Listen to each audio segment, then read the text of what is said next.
Hello students, मैं कक्षा 10वीं वाले विद्यार्थियों को इस वीडियो में 2 नंबर वाले महत्वपूर्ण प्रश्न बताने वाला हूं। तो चलो देख लेते हैं उन प्रश्नों को जो आपके एग्जाम में आने वाले हैं। तो कुछ महत्वपूर्ण प्रश्न देखते हैं। तो ये प्रश्न देखो, सींग क्षमता से क्या आशय है? तो उत्तर क्या लिखोगे? पदार्थ के द्वारा अपशिष्ट पदार्थ को अवशोषित करने की क्षमता को सींग क्षमता कहते हैं। एंडोसल्फाइन क्या है? तो एंडोसल्फाइन एक क्या है? रासायनिक और जानलेवा कीटनाशक है। सौर ऊर्जा का उपयोग किन किन क्षेत्रों में हो रहा है? तो उत्तर क्या लिखना है? देश में उद्योग धंधे, कारखानों और घरों में सौर ऊर्जा का उपयोग हो रहा है। संसाधन किसे कहते हैं? तो मनुष्य प्रकृति की जिन चीजों का उपयोग करता है उन्हें हम क्या कहते हैं? संसाधन कहते हैं। मृदा में नवीनीकरण से क्या आशा है? तो क्या लिखोगे? मिट्टी प्राकृतिक रूप से अपना नवीनीकरण करती है। इसमें पत्तों के सड़ने, जीव जंतुओं की सड़ी गली हड्डियों के मिलने से ह्यूमस का निर्माण होता रहता है तथा मिट्टी की प्राकृतिक उत्पादन क्षमता बनी रहती है। इस प्रकार मृदा की नवीनीकरण होता है। इसके बाद देखो, यहाँ पे अपशिष्ट पदार्थ क्या है, ये प्रश्न इंपॉर्टेंट है। इसके अलावा संसाधन विकास को किस प्रकार प्रभावित करता है, ये भी इंपॉर्टेंट है। ठीक है, अगला देखो, यहाँ पे संसाधन प्रबंधन क्यों आवश्यक है, कोई 2 उपाय बताइए कहेगा, ये प्रश्न इंपॉर्टेंट है। इसी तरह से प्राकृतिक संसाधन किसे कहते हैं, किन्हीं 2 नव्यकरणीय संसाधनों के नाम लिखे, मतलब नया संसाधन बताना है ना।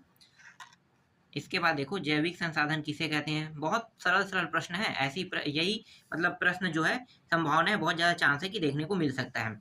अजैविक संसाधन किसे कहते हैं? ठीक है, ये इंपॉर्टेंट है। शुद्धिकरण क्षमता क्या है, ये इंपॉर्टेंट है। और इसी तरह से यहाँ पे 13वां प्रश्न देखो, विद्युत उत्पादन के लिए कोयले का विकल्प हो सकता है। मानव इतिहास की महत्वपूर्ण क्रांति कौन सी है? प्राकृतिक संसाधन किसे कहते हैं? आप कैसे कह सकते हैं कि भारत वन क्षेत्र बहुत कम है? ठीक है, इसका भी उत्तर यहाँ पे लगा हुआ है।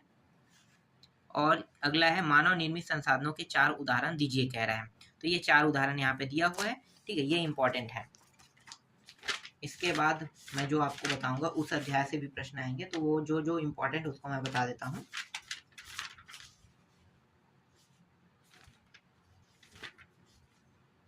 हाँ, ये अध्याय भी इंपॉर्टेंट है। 1 मिनट में दिखा रहा हूँ। ठीक है, ये अध्याय से, सभी अध्यायों से मैं नहीं दे रहा हूँ ना, कुछ अध्याय को मैंने काट दिया है। तो कौन कौन से खनिज ऊर्जा के महत्वपूर्ण स्रोत है?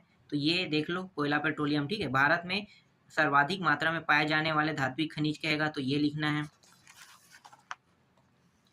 ई नीलामी का अर्थ बताइए। कोयला किस प्रकार का संसाधन है? अगर बैंक नहीं होते तो पूंजी किस तरह उपलब्ध हो पाती, ये देख लेना। क्या किसी जगह पर जमीन में गड़ा मिला आभूषणों का खजीरा खनिज है? ठीक है, ये देख लो। 2 धात्विक खनिज के नाम बताइए। खनिज किसे कहते हैं? ऊर्जा से क्या तात्पर्य है? क्या भू जल खनिज है? क्या नदी तट की रेत खनिज है? अति लघुत्री में हम सभी प्रश्नों को देखेंगे। ठीक है, शेयर किसे कहते हैं? खुली खदानों से पर्यावरण को कम नुकसान हो, इसके लिए क्या कदम उठाए जा सकते हैं? और एक है, ई कॉमर्स किसे कहते हैं? ये इंपॉर्टेंट है। और अगला है, औद्योगिक प्रदेश से क्या आशा है? ये इंपॉर्टेंट है। इसके बाद मैं जो अध्याय बताऊंगा उससे आपको प्रश्न देखने को मिल सकता है। अगला जो हमारा अध्याय है,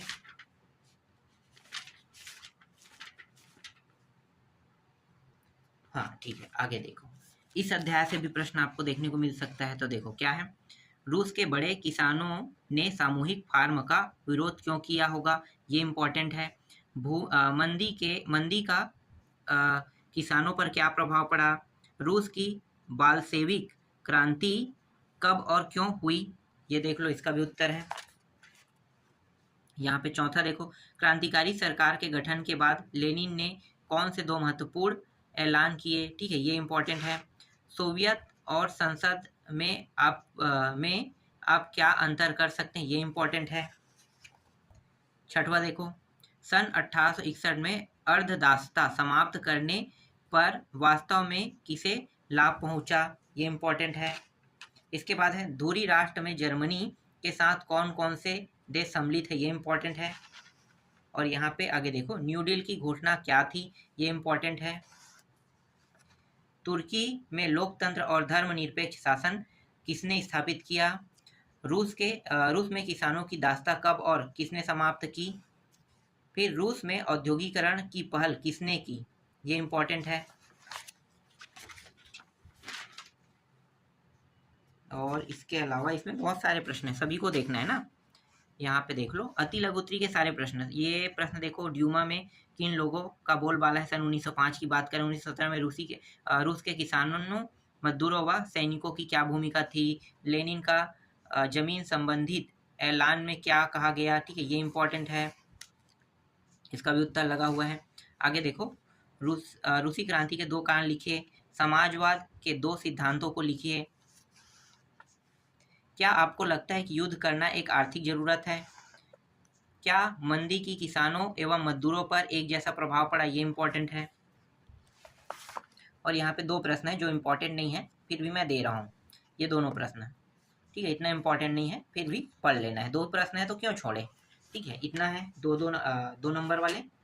इसके बाद जो हमें अध्याय देखना है, यहाँ से जो प्रश्न आ सकते हैं उनको देख लेते हैं।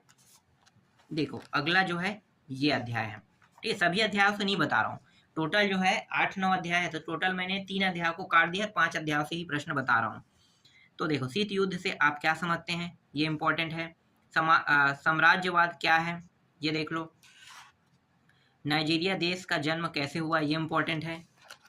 इसमें जितने प्रश्न है वो सब इंपॉर्टेंट है। यहाँ पे देखो, 4था प्रश्न इंपॉर्टेंट है, 5वां है, 6वां है। ठीक है, ये इंपॉर्टेंट नहीं है इतना, इसको छोड़ना चाहो तो छोड़ सकते हो। 7वां प्रश्न, ठीक है, 7वां इतना इंपॉर्टेंट नहीं है। 8वां इंपॉर्टेंट है। 9वां है, द्वीपों का देश किसे कहा जाता है? ठीक है, इंडोनेशिया को कहा जाता है। ये मैंने आपको बाद में कई बार मैंने बताया पढ़ाते समय। इसके बाद अगला देखो, 10 से लेके कहाँ पे है? हाँ, इंडोनेशिया में स्वतंत्रता की घोषणा, ये गुटनिरपेक्ष शीत युद्ध 2 गुटों के बीच हुआ कि अमेरिका और ये रूस के बीच भी हुआ है ना, याद रखना शीत युद्ध से अगर पूछेगा तो। किस घटना में शीत युद्ध की समाप्ति हो गई? और ये शीत युद्ध होने का कारण पता है? दोनों देश अपने आप को शक्तिशाली मानता था, तो इसीलिए ना ये युद्ध हुआ है, आप समझो। उसके बाद ये प्रश्न इम्पोर्टेंट है। ठीक है, इसके बाद कौन सा हो गया? 10वां भी हो गया ना, 10वां। तो हाँ, एक और अध्याय होना चाहिए। जो अध्याय है मैं 1 मिनट दिखाता हूँ। एक मैंने चुना है,